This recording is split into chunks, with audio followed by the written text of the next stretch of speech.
Hey there, Grumpy Old Fart here. Be sure to check me out over on Rumble. There you'll find all of my stuff from YouTube, plus my political and social commentary and weekly current events, which YouTube frowns on. Links to my Rumble channel, as well as my other YouTube channels, and links to let you order my books are in the description of this video. If you enjoy my content, please like, subscribe, share, and comment. I welcome your comments, even if you disagree with me. Now, on with the video. Hey there, Grumpy Old Fart here. I'm doing a UFO encounter video about the Fisherville incident from 1964, and this pretty well turned into a flap because a lot of people saw different things. I'm going to start with the first one. On December 21st, 1964, at about 5 p.m., Horace Burns was driving along Route 250 in the Shenandoah Valley. He was driving from Staunton to Fisherville. He suddenly began to experience car problems. The car stalled and died. He noticed a metallic object in the skies overhead, so Burns got out to watch the object. The object landed in a nearby field, and it was, according to him, it was cone-shaped. It had no discernible windows or doors, but there was a blue glow from underneath, from the underside. He said it was about 100 feet high and about 125 feet wide. So it was pretty cone-shaped. It was definitely cone-shaped. The object remained completely still for over a minute. Burns could feel incredible heat emanating from the object. Then the object silently and slowly rose into the air and then suddenly sped off out of sight.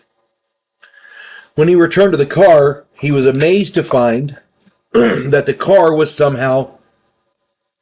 car had somehow shifted itself into park, because when it died, he couldn't shift it, so the car shifted itself into park. But then when he tried to start it, the engine started easily with no problems, and that's pretty common in UFO encounters. And if that's where the story ended, I probably wouldn't have reported on it, because there's no actual evidence. You see what I'm saying? Up to that point, there was no evidence. It was, he said he saw this. Okay. I see lights in the sky all the time. I don't report it to MUFON. However, we continue. He drove home and he told his wife. Later, he told a UFO group from the Eastern Mennonite College. A professor named Ernest Gaiman came out to investigate. Burns showed him where the object had landed, and Gaiman used a Geiger counter to measure the radiation in the area. He was amazed to discover that the reading showed 60,000 counts per minute. That's a hell of a lot of radiation. Two other engineers came out and verified his readings. Project Blue Book officials, they contacted Project Blue Book. Their officials came out to investigate.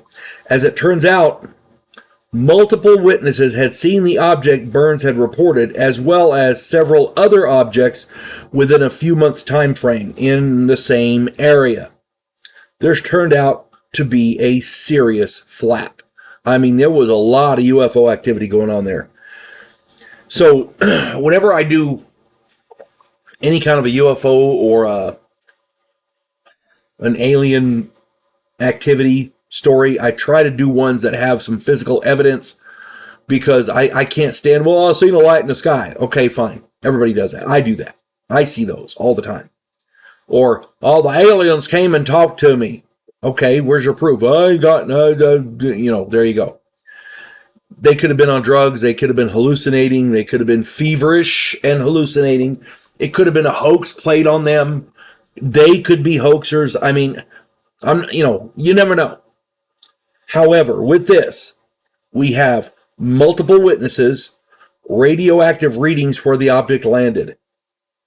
That cannot be disputed. Those reports were given to the United States Air Force as well as to this UFO group from this college. The reports came in. They were all verified, credible reports. Where this thing landed, there was an inordinately large amount of radiation, 60,000 counts per minute. which was verified by more than one person who measured it.